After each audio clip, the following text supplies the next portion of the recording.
सान्दुंनि दुंखावनायजों हरखाबै रुंसारि जाबाय गफुर हालामनि दिम्बर बसुमतारिया। बिनिखायनो सांग्राङै था आंगो लोगोफोर, बोथोरा जोबोद गाज्रि।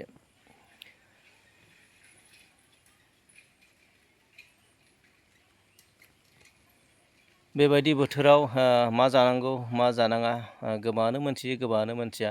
नाथाय जायफोर देहानि एसे एनै प्रब्लेम दं, उसुख दङ, बेफोरो मेजेम बुस्थु बेदरफोरखौ बारा जानो नाङा आरो जौ गिसि सेरेब बेफोरखौ लोंनो नाङा। थ' बहुद सांग्राङै था। हायोब्ला जुस जेरै नारें निमुनि रस बिदैफोरखौ हायोबा लोंनांगौ। थ' दै गुसुफोरखौ हरखाबै लोंनो नाङा, जानला मोनला लोंनो नाङा आरो हरखाबै दै गुसुआव दुगैलाबायनो नाङा आरोना। थ' गोबां सांग्रां जा लोगोफोर, बोथोरा गरमा बारानिफ्राय बारा जागासिनो दं आरो जोंनि बिश्वनाथ जिल्लायाव सान्दुंनि टेम्पारेचारा 40निफ्राय 41 सिमहालागै थांदों।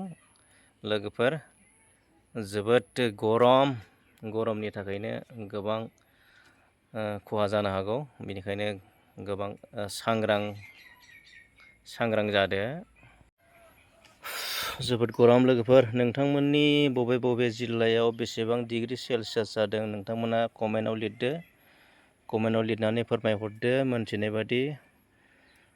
गाबोननिफ्राय बोथोरा एसे मोजां जानो हागौ, मानोना गाबोननि जिथुनाखि एकर्डिं टु वेदार अफ इनफरमेसननि बायदिब्ला गाबोननिफ्राय बोथोरा एसे मोजां जागोन, एसे सुग्लायगोन आसा खालामदों।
जोबोद गरम लोगोफोर, नोंथांमोननि बबे जिल्लायाव बेसेबां डिग्रि सेलसियास जादों नोंथांमोना कमेन्टआव लिरदो।